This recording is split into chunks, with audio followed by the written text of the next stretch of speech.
Hello everyone. So welcome to part 3 of the series. So here we are going to look at common text formatting, also chapter, section, subsection, etc. How to structure our document using the input command. And also we are going to look at new command and other things. So basically after this video, you should be able to write basic documents and do basic stuff. Still, you are not equipped with figure insertion, tables, etc. I will talk about those in later videos. But basic document, I mean, everything we require is actually here in this video. So without further ado, let me go here. Now, the document that I'm showing you right now is actually already given in the GitHub, and the GitHub link is there in the description. So make sure to check that out. So let me talk about this in detail now.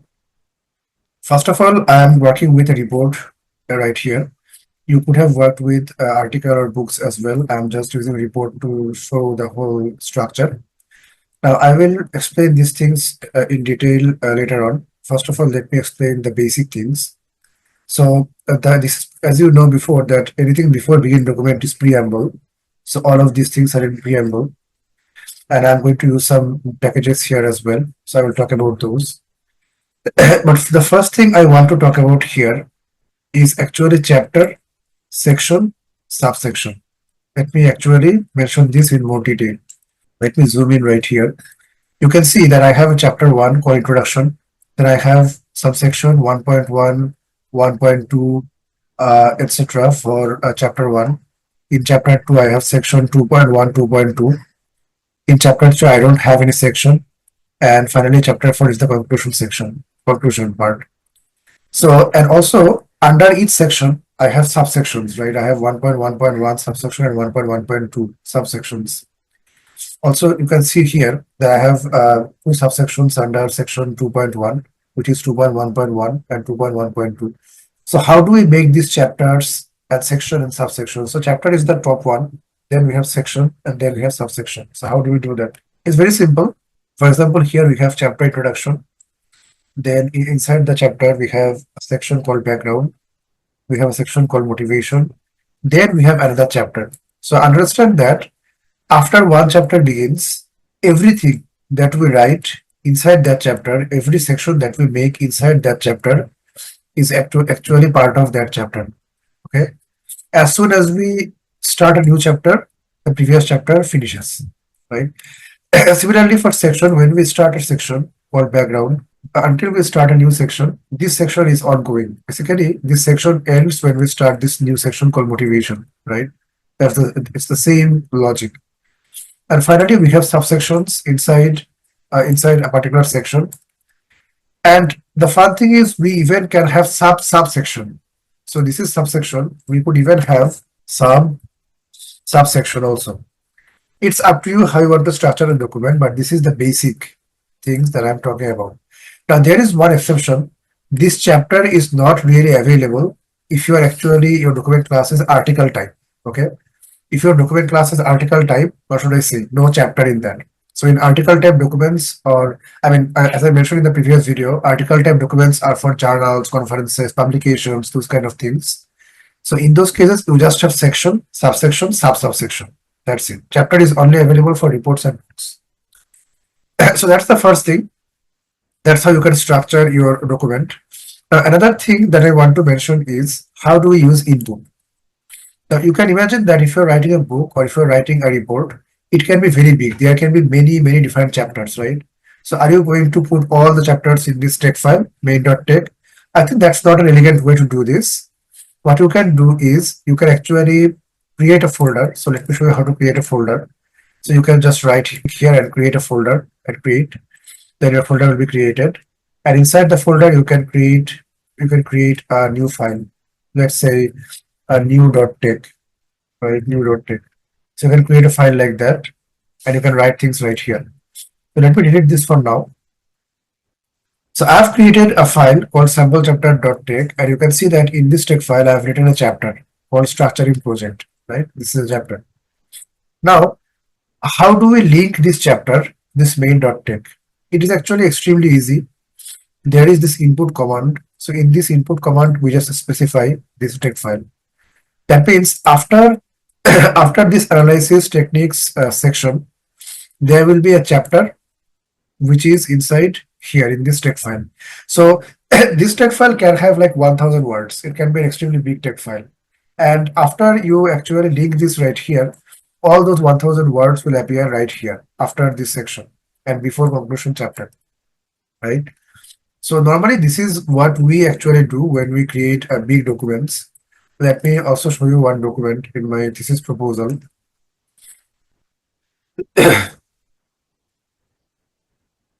So this is my main.text, and you can see that all my text files for different chapters are actually inside different texts. So this is the chapter folder. So here everything is actually inside the chapter folder, and I'm just referencing to them from the main file.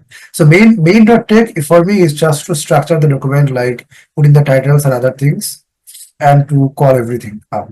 So you can follow this structure if you want, and I think it's a elegant way to deal with things. Okay, so now that we have talked about structuring the document, let's talk about some common text formatting. For example, let me talk about these things. So text BF. Okay, so text BF is for bold writing. So if you want to make your any of your words bold, for example, I have made this word bold, so it is for bold writing. Then this is for italicized font, text IT. Text IT is italicized font. For example, here you can see right here that the font is actually bent like this. So it is for that kind of text. So we can also have like both italicized and bold. For example, I can write like this. Okay, let me compile this document. So now you can see that this is both bold and italicized, right? So you can actually like concatenate these commands like this as well. Okay, which is pretty neat. Okay, so I will just get back to my original one. Yeah. Then we also have text color. As I mentioned before, that we can actually like apply red color. So for example, if you see here, text color. So you can see that I have given some red color. Let me see where is this highlighted in red in motivation section, right? Okay, yeah. So here it is. In motivation section, you can see that it is highlighted in red, right? Okay. So it is very simple. So you just write text color, which color you want to give, and then which text you want to color it in. So you want to color highlighted in red color right here. So this is basically the coloring. For this, you need to import this Xcolor package. That's one thing I need to mention right now. And you don't need to install anything, as I mentioned before. Overleaf everything is already available. Then you have href. So for href, you need to use hyperref package. Let me look at href. So href is basically for providing clickable link. So there is something called LaTeX official website. Let me see analysis techniques. Okay. So if you click on LaTeX official website, it will take you in this particular link. So that is the beauty of it. Next, we have new paragraph. So a new paragraph is very simple in LaTeX. So if you see you're writing this description. Now you want to move on to a new paragraph, right? So actually it's quite simple. You just have to like double enter, and if you write something, it's a new paragraph. Okay. Yeah, if you're not really doing that, if you're simply like writing like this, LaTeX will not take you to the new line. It will just continue the normal writing. Okay. So this kind of break, like obviously, maybe you are thinking in your head that after let's look at a new paragraph, there will be one line down, and then you will start this let's look at a new paragraph again, right? But it will not happen. It will just the writing will keep on happening. Let me show you the output actually. See, there is no what should I say, breakage right here. Let me zoom in right here. After let's look at a new paragraph, we don't really have any new line, and it's just going on like this. Okay, so it's a very like elegant way, I think, because people can use these breaks unnecessarily sometimes while writing, but LaTeX takes care of it. It doesn't really impose those breaks on us. Okay, so if you want that break actually, so you need to press another enter. Now, if you don't want a new paragraph, and you just want to move into a new line, For example, you can see right here that here we have a new paragraph starting from here with this line. But now you don't want to start a new paragraph. You just want to move to a new line. So you can see here after this line, we jumped into a new line, right? Let's now go to a new line. So for that, you can just write double backslash and it will take you to the new line. So those are a few formatting that you can use to write your document in LaTeX. So next, we have the new command function. So let's talk about the new command function right here. Before talking about that, let's just talk about the comment because it's the easier thing. New command is a bit advanced, so I will talk about the commenting first. So anything you write with the percentage sign is actually a comment. So it will not appear in your main document. Now, if you want to write a multi-line big comment, maybe you have a paragraph or a math equation which you want to explain in your LaTeX document, but don't want to show it in your actual document, your actual PDF, then you need to import this comment package. And you need to write begin comment, end comment, and you need to write whatever you want right here. So this will not appear in your PDF. Okay, so that's the comment. So finally, we have the new command. So what is the new command? Okay, let me talk about this. So suppose whenever you type this hello command, you want this hello world to appear in your document. Okay, and this is just a very, like, what should I say, small example. This is just a very small example because, like, obviously hello world is a very small, what should I say, a sentence. Suppose there is a big sentence which comes up many times in your document, or there is a, like, very hard word that you need to spell, right? Sometimes there are some very difficult words, very difficult jargons that you need to spell out based on the document. So in that case, you can create a very simple placeholder like this, which you can just reference to type in that big word or that difficult sentence. So for example, let me find this. Okay. When we type hello here, this hello will actually be replaced by hello world. Okay. So this will be hello world. So let me go to the conclusion section and I will show you what's happening here. So you can see this hello world right here, right? As the hello world. So this is in place of hello. Now you can actually provide arguments here. You can provide some arguments in this command. Let me show you that now. So here I have another new command which is important. So what does important do? So here you can see that I have mentioned one right here. That means this important new command will actually take one argument. Okay. And what will it do to this argument? It will color that argument in red and it will make it bold. So what I'm trying to say is, let me write something here. When you write like this, important, and maybe you write, what should I say, main, right? You write main.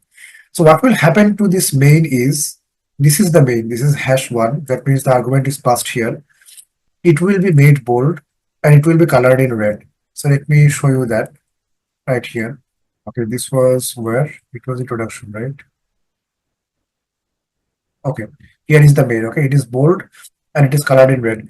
So you can see that if you wanted to do it manually, you had to write this whole thing again and again. You had to put the parentheses, you had to put the word right here. But what we have done is we have just replaced this whole thing with just important, and anything that is inside important is going to look important basically. That is an example of just one argument, but we could have also used two arguments as well, right? So here what we are doing is this sum2 takes two arguments, and what it writes is the sum of argument 1 and argument 2 is argument 1 plus argument 2. This is the whole thing that it writes. So let me write this down right here. Let me provide sum2 right here. And I need to provide two arguments, as I said before. So number 1 is maybe 5 and 7, right? These two.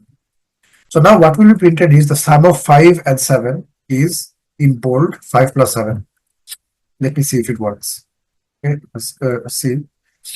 The sum of, let me actually make this broader. The sum of 5 and 7 is 5 plus 7. See? It's as simple as that. So this is something I often use, but I mean, there is no point of using it like if you don't have to. But if you see that there is like something coming up a lot of the times and you need time to write this again and again. So I think this is something you can use, and this can save you a lot of time. So that is all about structuring LaTeX document. And I think after this tutorial, you can very easily be able to format your document and do the basic things in LaTeX, right? In overlay. So next tutorial link is also in the description. So make sure to check that out. Thank you very much.